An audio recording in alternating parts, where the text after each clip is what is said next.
Right, hello lads, welcome to the Game 4 between Mobile and Upplate in the EVC Winter season. It's going to be the final game of the series. As you know, it ended 3-1 for MOBA, and it's going to be the last game. Um, this game again, MOBA I think choose side, and they choose blue side for this one. Uh, to give it retrospective, I played last game 1 on blue side, MOBA 1 MOBA lost game 2 on blue side. I'll played lost game 3 on blue side, MOBA again on blue side. So I don't know if the choices are reversed. I thought Outplayed was the team that chose the first map, but apparently teams are probably either choosing the side that they didn't win on, or I'm simply wrong and the sides are reversed.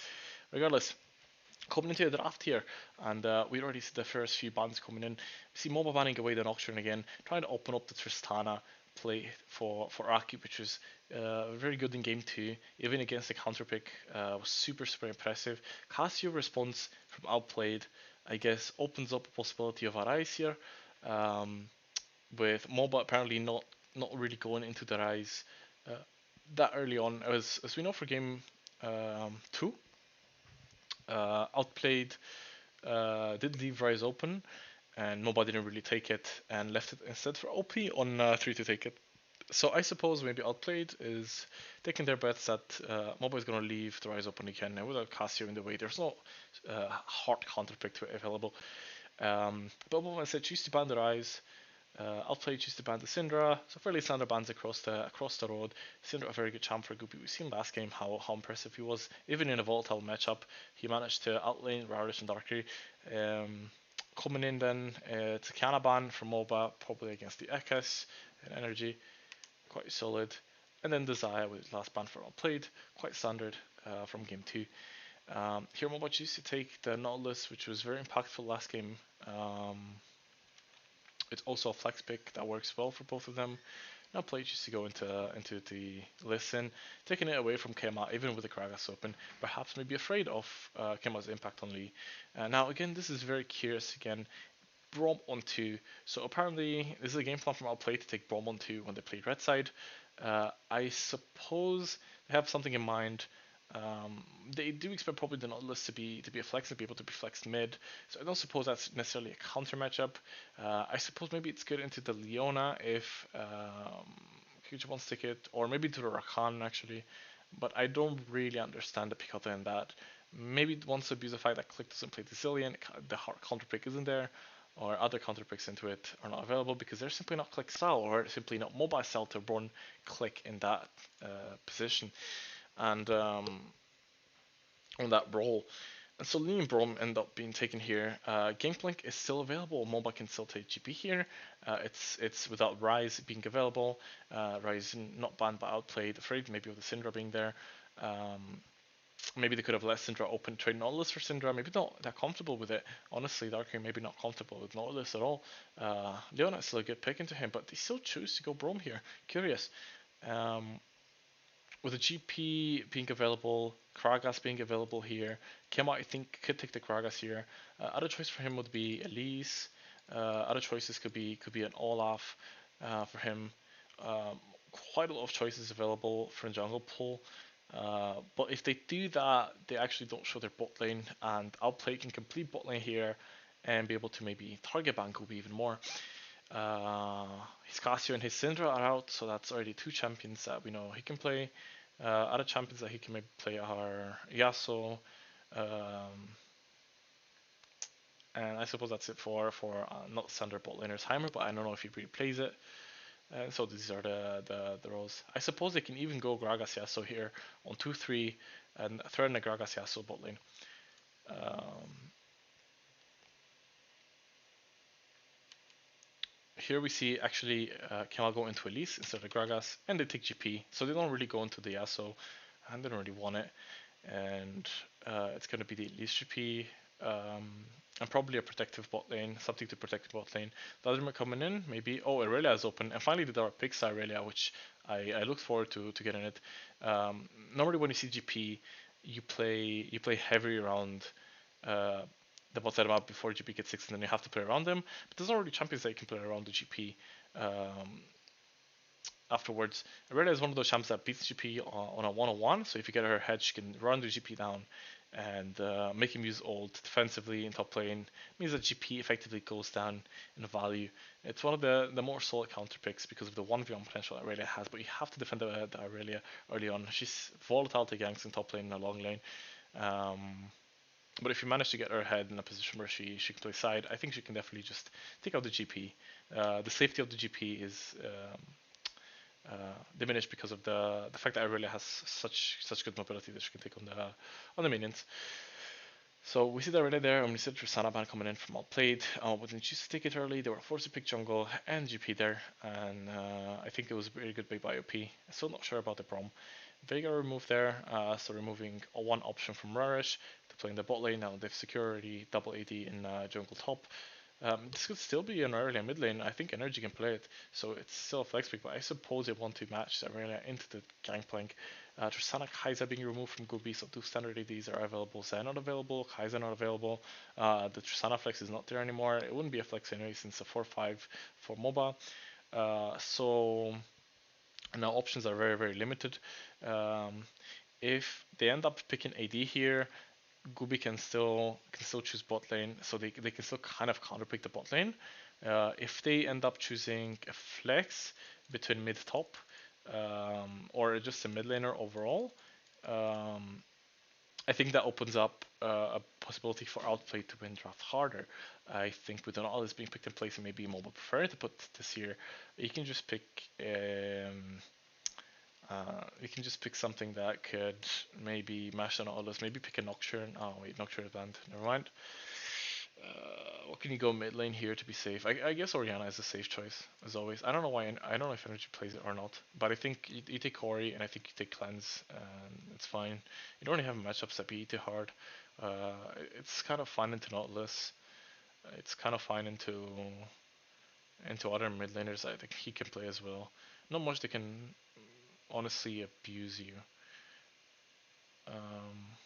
especially with Syndra out of place and the champs. I suppose that's a choice. Akali is also one choice for them here. I guess they could also take Akali. Then again, Nautilus I think is a good pick into the Akali and can work very well to shut her down because of the heart CC. So maybe that's not that good of a pick. In retrospect, maybe Ori would be probably the best choice here for them. So they hide the bot lane and they complete it with something that they want. Because they complete the bot lane here with Varus or something like that, but instead they actually just choose to go Ezreal, which is very odd for me. Ezreal screams that they want to have a roaming support, but they get a support that's super strong. And like Braum is a good roaming support, but the fact that he doesn't opt into mobbies means that he doesn't really roam that well. He's very slow between lanes, and he's very strong when he ganks with the jungler, but that's the only thing he can actually do. And Ezreal would want to sit safe in bot lane. Ezreal Braum is a strong bot lane in itself, but Ezreal is a champion that isn't really good right now. He's an API guess choice that you can go for if you want it. Problem is his 2 spikes are very cheap, 2 item spikes, but he doesn't really deal as much in it anymore after nerfs is achieved. So we'll end up having to wait on 2 items. And if you go Triforce, then 2 item spike is fine, but then you're not low eco anymore as an AD. And here they see the Ezreal and they choose to go Yasuo and Rakan. I think maybe I don't know if Alistar would actually be better here. I much prefer the Alistar with the Yasuo over the Rakan, but I guess Rakan works as an engage tool. He's a much safer engage. Allows I guess follow up from Nautilus. This shows the Nautilus mid, and this means that they can actually counterpick mid here, but they don't really have any options to counterpick the Nautilus mid.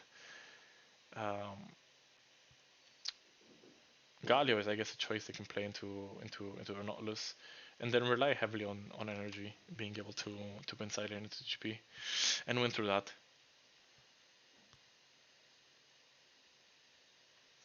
But instead they end up choosing to hover Azir, and they take Azir into Nautilus, which technically could be a good matchup. So now, how these matchups go is GP into Arela is very volatile lane for GP. GP can fall behind and then he can't recover from it. So obviously Ekas wants to be able to play around the top lane. Energy into Nautilus just aims to push him in and to not allow Nautilus to roam. But I think Energy is very prone to ganks, especially once his cleanse is down, if Nautilus ever manages to get it. And it's super easy for Kema to regank. Um, Also, I think uh, if they had Elise here instead of the Lee Sin, it'd be way better for them because they'll be able to play around top side much easier. Yasuo Rakan in bot lane is a bot lane that I think is very weak. As per usual, like Yasuo is very weak level 1. They need the level 2 to really contest anything. They're good into the Ezreal. I think it's free scaling for the Yasuo because Yasuo can't really do anything. Um, but I think that level 1 is what determines how the lane goes.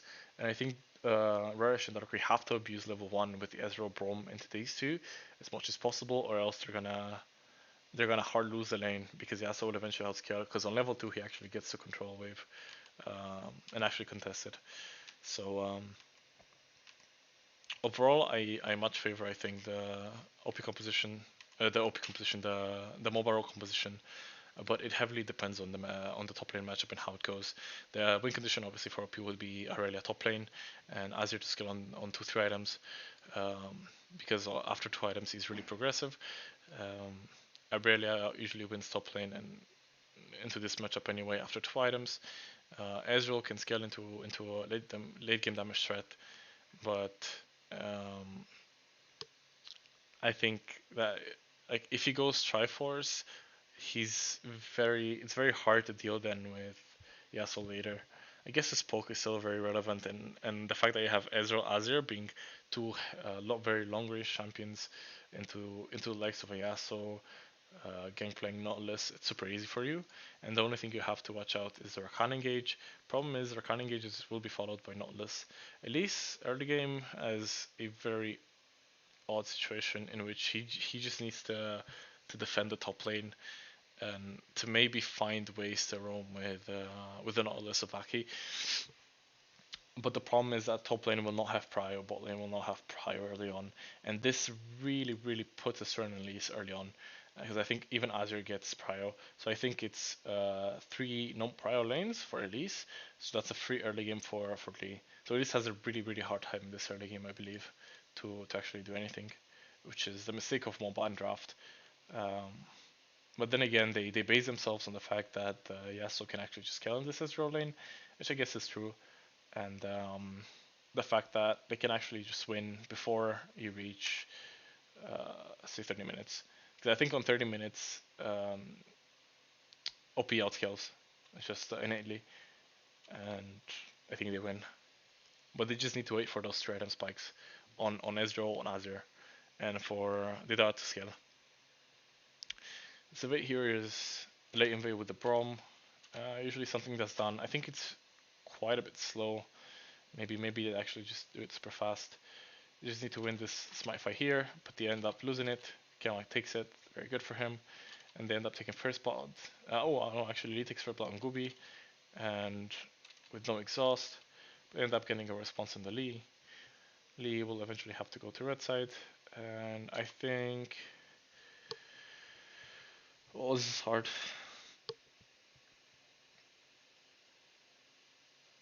I think with the XP, I think you can take 3 camps. No? I think if you get the XP like that, you can just do this and then go directly blue Gromp and defend this area. Because your bot lane won't have prior, so you can't really go inside here anyway. So that's a problem. And Ezreal immediately reaches lane and gets control of it, even if he wants to reset in afterwards. I think it's really complicated for Kemo now. Even if with the first blood, like, I don't know what he can do. Maybe just full clear side. But he's level 2 with E second, so it's problematic. It's really hard for him to clear now. Actually, Sembos is winning this early level 1 trade very hard because the DAO doesn't respect the GP with Grasp. And that's his mistake for not doing it. And it's forced into an R recall, which is a very big mistake. And I think this puts OP very behind just because of that. Yasuo gets the lane. Obviously, it's super rough now by Yasuo until he gets level 2, but afterwards it'll get way easier. Listen top side, very very slow on the clear. He can't really punish the GP. He knows that this is top side. He knows that this might be around waiting. Raptor's clear for Elise, cleared level 3, and she's planning to go top side. Obviously, no TP existent on the Dara. Here in bot lane, Mobile engages in a fight when they get immediately when they get level 2, and I think Raresh just, oh my lord, Raresh is really close to the minions for no reason, and he Qs the minion there. Why?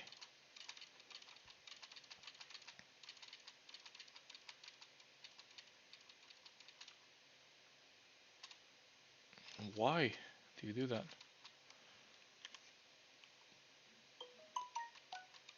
He is away from the Rakan W, but then just loses because he doesn't have anything. Wait, no stacks are procced onto Yasuo either. Why do you stack? Why do you hit Rakan? Darkry, no. You don't have ignite. You don't kill the Rakan there. This is very poor. This is very poor 2v2 by Verish and Darkry. They can't die like this. Yeah, game just looks awful. Kama here for the dive. TP going in to secure the dive. Very good TP by Aki. Very good dive executed. Ekas is there to try to spawn. Can't really do much. I think they overcommit here though. Symbols flashed away. I think you don't need to auto there. The Lee. You try to commit for dive here again. Energy came in. They can't even clean up. Oh no, they do clean up the GP. But Lee ends up dying. Chaos here, I think he had Cocoon. He could have maybe tried for it. Oh, he had Flash as well. He could have easily tried to E. Unless the Spectator is bugged, of course. He chose not to and instead gave it up. We'll just take the crab. I think that's a kill on Azir that does a lot. But he ends up not wanting to take it. We'll just clear his jungle now. Gets level 4. Ekka's level 4 as well. Top lane is pushing into Rayla, so GP catches all the wave. So he'll be innately ahead. And now Yasuo can't take control of bot lane because of the mistake that they did. So this game looks extremely rough for OP. Flashless energy mid, flashless Azir mid without cleanse. Alice is big. She can be anywhere. Even on only counter gank, I think they still lose. Bot lane now will have Prio for MOBA. Top lane is in a good spot. He can just freeze or whatever. He doesn't really care. He just wants Arena to not have gold, and he'll be fine surviving. Threat of Elise there is also very big for Aurelia. So Elise run out of the jungle, runs back to jungle. He takes crab, starts rake, clears some minions. Clear some minions, clear some wards. Holy, I need to go to sleep for sure. I need to take a power nap after this.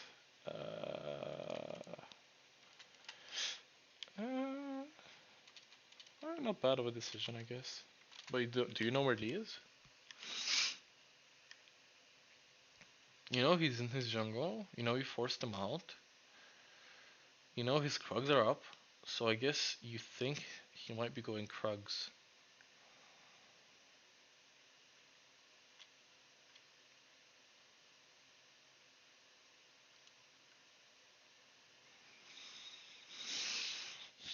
Yeah, I suppose you can say you think you might be going Krugs. Really easy gank happening. Oh, but it's very very close. Click G comes though. I think League should have been here to defend this, and I think this decision to go for the dive is poor. I think if Lee realizes that Azir is in danger here because of no summoners and he just waits for a bit, I think you don't get this and you die to the dive. And I think this dive try is obvious or is worth it to try to not do it, especially because you know Nautilus hits 6 here, so it's spike. Like I really think this dive is really easy to read. And as much as well as it worked, it was very close because they had no damage to deal to Azir. And I think if Lee was here, he could have easily turned around it. And I think Lee should have been here to shadow around. I don't think he should have been top at this point. I think top lane was just a bait. And he can't even make anything happen on top because Aurelia is just that far behind and GP will take this to disengage. So that was a very, very poor decision of Lee Sin to be topside. And I think this dive shouldn't work. But eventually I guess it worked because they expected Lee to be on Krugs. Elise runs to top lane. I think this is poor again. You don't need to do this. You just need to run in the...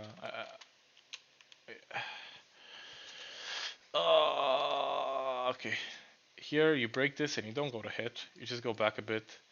Elise runs in here and just waits here. Look at the wave. Wave is pushing in 100%. So Aurelia will have to come here. If Aurelia queues this minion here, because GP threatens with GP threatens from this side. If GP threatens from this side, Aurelia will have to queue this minion here. Will try to go on Gangplank and it's free for you to take him. Like I think they overstepped here. The communication is poor. They don't know. They don't know exactly what they're doing. They haven't really talked to each other. So now Elise just comes to fix the wave. But she has been shown and they lose it 2v2. Yeah. This is a really bad communication by them. They were in such a good spot up at this place. And Aurelia innately pushes the wave in because he thinks maybe GP is recalled, or if she knows GP is here, it's bad by Aurelia. But I'm not gonna go back in time to check how the wave set is and whether GP should or not, or for how long. But if she pushes this wave, this wave in is really int. Because she knows Elise will have to be around bot side eventually because the red is spawned up, and she knows Lee Sin red is delayed by a lot, so Lee Sin will still be around top side, waiting for his red to spawn. And so at this point, Elise should be around bot side, or she loses an XP per level, XP gain per minute, or Elise top side and he's ready for the counter gank anyway. So I don't know, like shouldn't be doing this. It's too early. If Lee was already here, this area I would understand. Otherwise, it makes no sense. For Didara to be doing this, and for GP to be doing this as well to respond with a barrel. Like GP can just wait. Yeah, GP should just wait. He never needs to barrel there. It's poor. Elise can never attack from that position.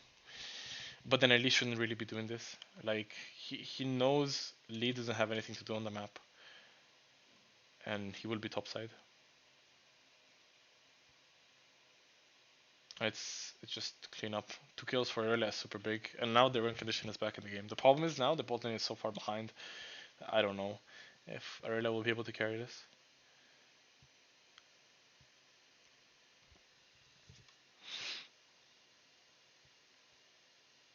The bot lane is far behind because, if for people asking, is because Ezreal still has no tier stacked. He went call, and so he stacks tier very slowly. So the item spike will be very, very delayed. Plus 58 CS only. He's equal in CS to Yasuo, whereas normal bot lanes should have 10 CS lead on Yasuo, 10 minutes.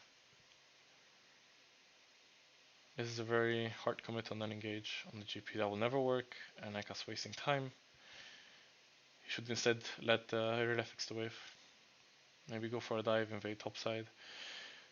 End up going here for the dragon because they know Lee show topside, but they will lose up quadrant of the jungle, Trent GP out. Gives Zidar a lot of time to just take plates and to just kill. Bottom is just looking to farm up for P here. And mid lane is fine as long as he just farms up a bit and gets through his items. GP ult meant to force them away. And Kiamar realizes Lee Sin is top lane, so he immediately goes for a play in bot lane. But I think this play is bad because of a TP from Aurelia.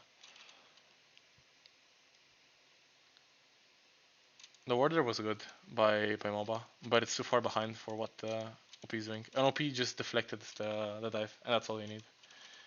Aki here, he flies way good. That's it. You take it and you leave. OP shouldn't overextend here, because GP will take plates. You need to insta reset. I think Azir doesn't need to roam here.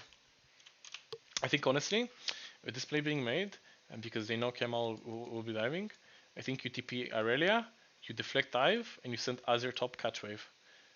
And Lee Sin just walks mid lane, and that's it. Walks through mid lane to here, and that's fine. But this dive won't ever work. Or I mean, is it good if you actually use Aurelia TP? do you gain enough from it? It's 6 minutes without having TP. GP will have it in approximately 4 minutes. So it's basically a 2 minute delay on the TP. Don't know if you necessarily need it. Maybe you can make a play around Herald that time, but it's already super late. Because it's around the 30-minute mark, and because it's around the 30-minute mark, then Herald is not very effective. So it's really, really weird by mobile to do this.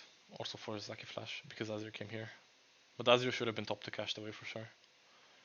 Doesn't matter if he's bot lane. And now OP shouldn't be overstaying. Arya needs to insta recall. I don't know why she's doing this. She needs to insta recall run mid. If Azir is top lane. Take the wave there and then mobile eventually lose waves from it. Oh my god, Ekas. Ekas. Ekas over. Nice try, but not quite good enough. Poor play by Ekas. Really poor play.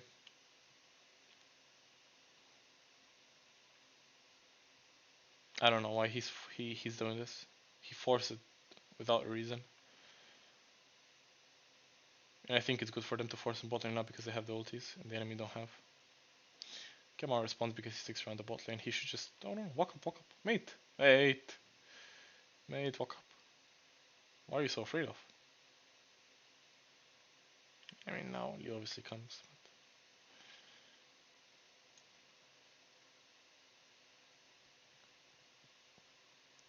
Yeah, you're much stronger. You just win this. Lee don't kick, so. Onto the scums. Lee Sin ulted, Lee Sin dead. And this game is over.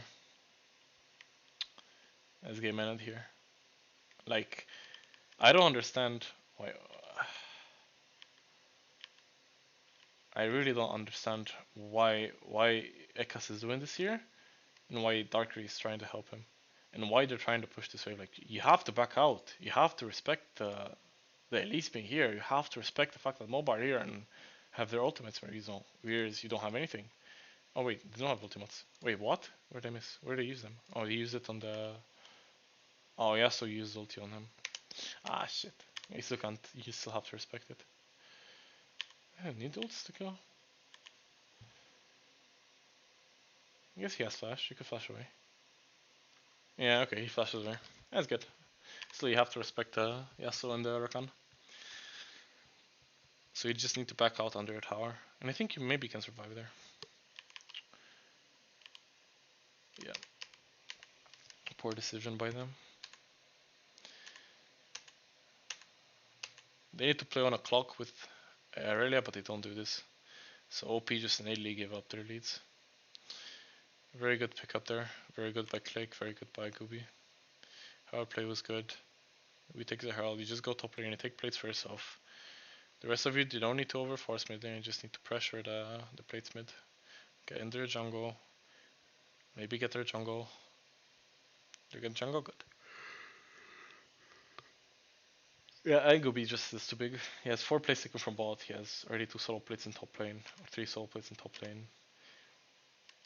Man, yet to get here too. This game is just over. Yasuo was solo carry. And Aurelia has forced a team fight. Dragons again. Yeah, this game is over.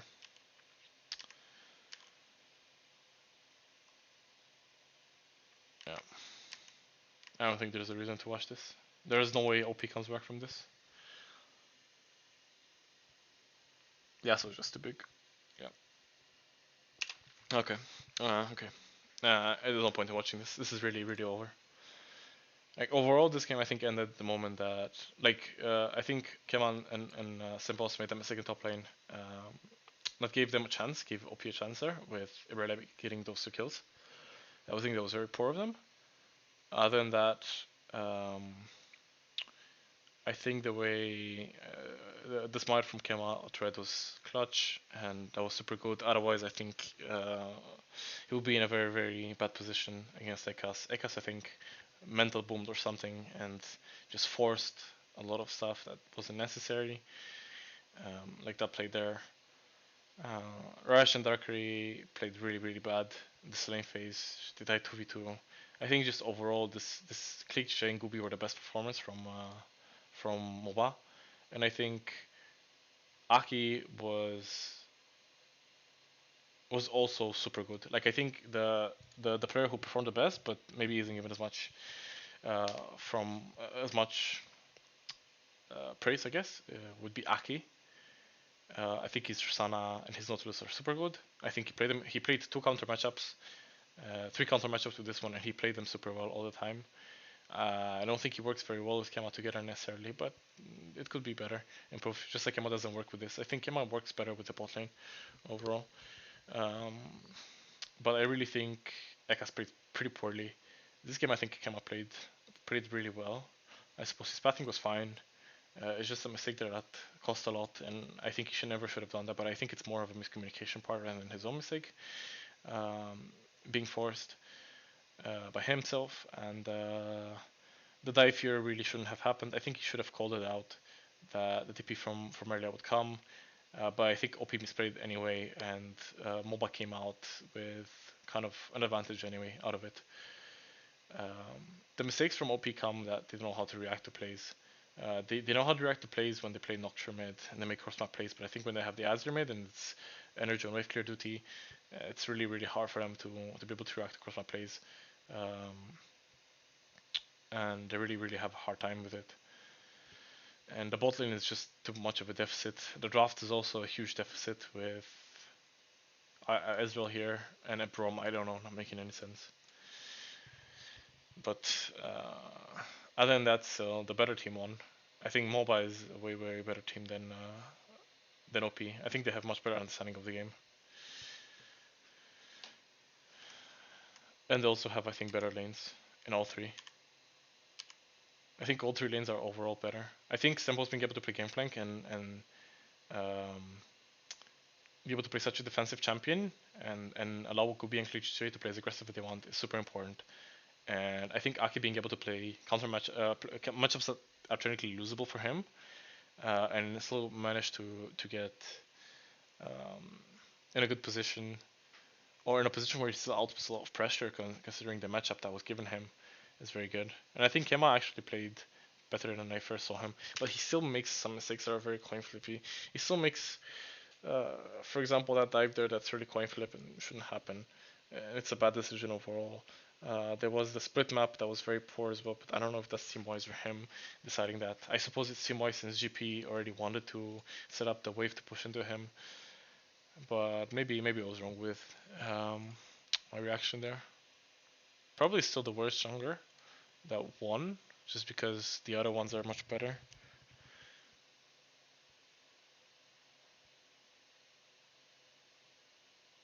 But I guess his reactions are fun on point this game.